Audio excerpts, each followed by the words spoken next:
Olá, eu sou a Tatiana Carnaval e eu tô aqui para falar para vocês como o cérebro aprende. Eu vou trazer para vocês 3 conceitos importantes para o professor em sala de aula. O primeiro, eu vou falar sobre a integração sensorial, da importância dos sentidos no processo de aprendizagem. O segundo, eu vou falar da importância da organização cognitiva. E a terceira, sobre o processo emocional no processo de aprendizagem. A primeira fase do processo de aprendizagem é a organização dos sentidos. A gente aprende via dos sentidos. A neurociência traz para a gente informações importantes de mais 3 sentidos que estão envolvidos no processo de aprendizagem, que é o sentido da propriocepção, do sistema vestibular e o sistema intraproprioceptivo. A propriocepção é a informação que o nosso cérebro recebe do meio, e aí a propriocepção é a que dá informação do posicionamento do nosso corpo. O sistema vestibular é que informa ao nosso cérebro o equilíbrio. Então, se eu estou sentada, se eu estou deitada. O sistema intraproprioceptivo são as percepções da parte interna do nosso corpo. Então, vamos lá, o que eles têm envolvimento com o processo de aprendizagem? Para que a gente aprenda, esses 8 sentidos precisam estar integrados. Qualquer sentido alterado ou com imaturidade vai fazer com que ocorra uma alteração no processo de aprendizagem. O sistema tátil, o proprioceptivo e o sistema vestibular, eles funcionam de forma direta no processo de aprendizagem. Se tiver alterado, vai ser um aluno que tem um comportamento mais agitado em sala de aula, vai ser um aluno que vai solicitar mais vezes sair para beber água, vai ser um aluno com dificuldade de permanecer sentado. Um exemplo são alunos que, quando estão sentados na sala, ficam com a cabeça apoiada na mão. Isso aí tem envolvimento direto com o sistema vestibular. Então, para que a gente aprenda, esse sistema, dos 8 sentidos precisam estar organizados para que eu consiga receber informação do meio, o meu cérebro processar, organizar e emitir uma resposta que é o nosso comportamento. Quando isso está alterado, então quando eu não recebo de forma adequada, o meu comportamento não vai ser de forma esperada em sala de aula. Essa informação da neurociência sobre o nosso sistema sensorial é de fundamental importância para o professor de sala de aula, porque começa a dar uma explicação melhor com alunos que têm um problema de comportamento em sala de aula. E aí o professor em sala de aula pode pensar, opa, será que esse meu aluno tem alguma alteração nas entradas sensoriais? Alteração no sistema proprioceptivo e tátil. Então é um aluno que às vezes precisa levantar mais vezes para apontar o lápis. É um aluno que, por causa da questão tátil proprioceptiva, vai ter dificuldade em perceber o lápis, segurar no lápis, e aí vai ser um aluno que vai forçar muito o lápis e vai quebrar pontas mais vezes. Então o aluno vai precisar fazer pontas mais vezes. E aí, sem esse conhecimento da neurociências, a gente como professor pode pensar, nossa, esse aluno toda hora está fazendo ponta, aí é comportamento de fuga? Não, às vezes é questão sensorial e que a gente não dá conta. Então, essa é uma informação importante que o professor em sala de aula precisa ter, que para que o aluno aprenda, esses 8 sentidos estão envolvidos no processo de aprendizagem. Perceber esse aluno na forma emocional, na forma cognitiva e hoje vocês estão vendo na forma sensorial. Então, é o aluno na sua totalidade. Então, um comportamento inadequado do aluno na sala de aula pode ser por uma questão de integração sensorial. Os 8 sentidos desse aluno podem não estar conseguindo ser processado de forma integral no cérebro, e aí a gente vai ter resposta comportamental de forma inadequada. Uma outra área importante no nosso desenvolvimento da aprendizagem é a área cognitiva. Então, para ilustrar, vamos imaginar que a nossa cognição é como se fosse uma estante com várias gavetas. E cada gaveta é uma área de desenvolvimento. Uma gaveta é a área de atenção, uma é de percepção, uma é de memória. E para que eu aprenda, para que o aluno aprenda, é necessário que essas gavetas estejam de forma organizadas. Qualquer gaveta que saia do lugar vai causar prejuízo no processo de aprendizagem. E aí vamos imaginar, existem 2 gavetas que a gente pode falar que são estruturantes nesse desenvolvimento. Uma gaveta é a memória e outra gaveta é a atenção. Essas 2 gavetas, elas são como se fossem a base da nossa cognição. Então, para que eu possa aprender, eu preciso ter atenção. Se o meu processo atencional estiver alterado, eu vou ter dificuldade de prestar atenção no meu professor, receber essa informação e armazenar na minha memória. Então, nossos alunos com dificuldade de atenção podem ter dificuldade de retenção de informação por causa da questão de atenção. E como eu falei inicialmente, o processo de integração sensorial, ela afeta de forma direta o nosso processo de atenção. Então, se eu tenho alunos com imaturidade sensorial ou com alguma alteração, já vai causar de forma direta o processo de alteração de atenção. Então, vamos falar de 2 processos cognitivos importantes. É a memória de curto prazo, que é a memória imediata. Então, é que o aluno precisa estar prestando atenção, memoriza, e aí, de tanto ele exercitar aquela tarefa, ele vai mandar lá para a memória de longo prazo. Se a minha atenção já está alterada, inicialmente, eu vou ter dificuldade nessa atenção, que a gente vai falar que é a memória de trabalho.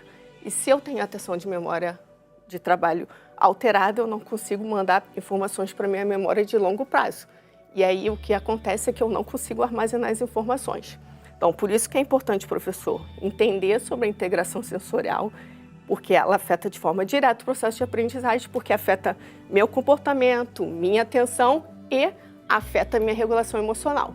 Porque quando eu tenho essas entradas sensoriais alteradas, então, se eu tenho sensibilidade, se eu sou hipersensível ou hipossensível para as percepções do ambiente, esse é um exemplo de alteração sensorial, que é eu tenho, ao invés de eu focar a minha atenção auditiva para o que o meu professor está falando, eu estou prestando atenção no barulho do ar-condicionado. Isso vai fazer com que eu não preste atenção no meu professor e eu não vou absorver o que o professor está falando. Então, todos os nossos sentidos, nossa cognição, nosso cérebro emocional, nosso cérebro social funciona de forma integrada. Qualquer parte do nosso cérebro correspondente a essas áreas, se tiverem qualquer tipo de alteração, vai causar prejuízo no processo de aprendizagem. Existe uma parte do nosso cérebro que se chama núcleo de Accumbens. Ele é responsável pelo sistema de recompensa. Toda vez que eu participo de uma experiência emocional positiva, essa parte do nosso cérebro é acionada.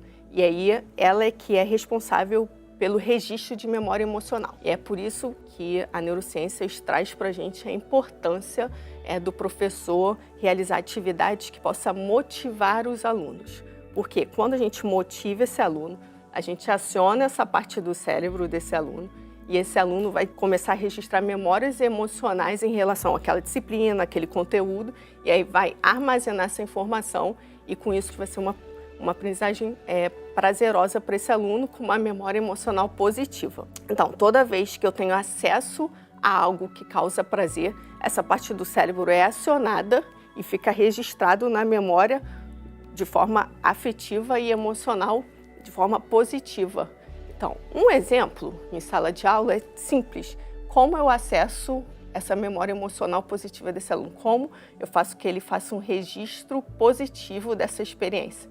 Um simples elogio faz com que essa parte do cérebro seja acionada. Um pequeno passo que ele dê ou um acerto que ele dê em alguma questão, eu vou acionar de forma direta esse processo neuronal no aluno, vou acionar lá o núcleo de Accumbens. Então, um simples elogio faz com que essa parte do cérebro registre uma memória emocional e o aluno comece a ver essa disciplina ou, às vezes, um exercício que ele tem dificuldade de forma mais positiva. E aí ele vai armazenando aí memórias emocionais, registros de memória emocional positiva em relação à matemática, que é uma área que ele tem dificuldade. É perceber esses alunos de forma mais integral, então, na totalidade desse aluno.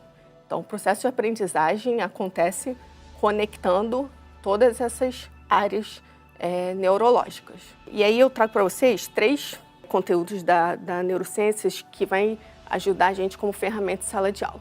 Uma é a neuroplasticidade, então assim, todos os professores acreditarem que vocês são os profissionais que mais realizam neuroplasticidade no cérebro do aluno. Então, neuroplasticidade é a capacidade de modificabilidade neuronal. Através de exercício, de estimulação, a gente vai mudando conexões neuronais, fortalecendo redes neuronais. E aí, se a gente usa junto esse conhecimento com mais a estimulação emocional desse aluno, incentivando, mostrando como ele é capaz, a gente une a habilidade cognitiva, então a estimulação cognitiva com mais afetivo.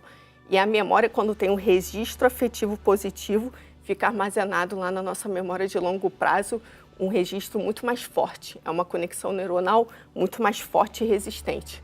Muito mais difícil que se perca ou se esqueça essas informações. Então, o nosso aluno tem que ser visto de uma forma totalitária, integrando todas essas áreas do neurodesenvolvimento. Então, um exemplo que a gente pode dar de ilustração no processo de aprendizagem é a gente imaginar que o nosso cérebro para aprender, quando a gente nasce, é como se fosse um campo de mato alto e cada habilidade nova que a gente aprende vai abrindo um novo caminho neuronal. Então, vamos imaginar, o nosso cérebro, quando a gente nasce, é um campo de mato alto e conforme eu vou abrindo as habilidades, são habilidade linguística, habilidade matemática, eu vou abrindo um caminho e quanto mais acesso a esse caminho, o mato vai abaixando e conforme eu uso esse caminho, daqui a pouco não tem mais mato. Então, quando não tem mais mato, eu consigo passar por esse caminho com maior velocidade. É o que a gente vai falar que é a velocidade neuronal. Então, quanto mais o aluno exercitar uma atividade, exercitar uma habilidade, melhor ele vai ser naquela habilidade. Então, esse é um exemplo, né, do mato alto, é o exemplo de como acontece o processo de aprendizagem e que quanto mais a gente usa a habilidade, né, a nova habilidade, ou então quanto mais a gente exercita, mais velocidade eu vou ter de acesso dessa informação e maior velocidade eu vou ter aí do meu conhecimento aí que eu armazenei na minha memória de longo prazo. E a neurociência traz a informação de que todo o cérebro é capaz de aprender, não existe aluno que não aprenda, o que existe é a metodologia que às vezes não funciona com aquele aluno. Então, a neurociência traz para a gente as ferramentas para a gente conseguir compreender que cada cérebro aprende de uma maneira e que recurso eu posso fazer para que aquele aluno aprenda. Então, assim, existem alunos que são melhores pensadores visuais. Então, são alunos que vão ter maior habilidade de aprender visualmente. Existem alunos que, a gente vai falar que é a mão na massa, vai precisar exercitar ou colocar a mão na massa para aprender. Tem alunos que vão ser melhores ouvintes, eles preferem ouvir, então é um cérebro que aprende melhor ouvindo do que, às vezes, prestando atenção no professor, porque não necessariamente eu estar olhando para o professor, eu estou assimilando o que ele está falando. E aí, a parte do professor é descobrir qual é a melhor via de aprendizagem daquele aluno. E aí é que entra aí a neurociências, a neuropsicologia, a neurocognição, trazendo essas informações para o professor em sala de aula para que ele consiga favorecer o processo de aprendizagem e potencializar a aprendizagem dos alunos. E os alunos que apresentarem qualquer dificuldade de aprendizagem, eu também entender como esse cérebro aprende para eu entender quando tem algum desvio de aprendizagem e o que eu posso fazer por esse aluno. Eu espero que essas informações que eu trouxe para vocês possam ajudar vocês em sala de aula, nesse começo de ano letivo, que essas informações sejam importantes e que vocês possam ajudar tanto os alunos que têm uma aprendizagem adequada, quanto os alunos que apresentam qualquer desvio ou dificuldade de aprendizagem. Até a próxima!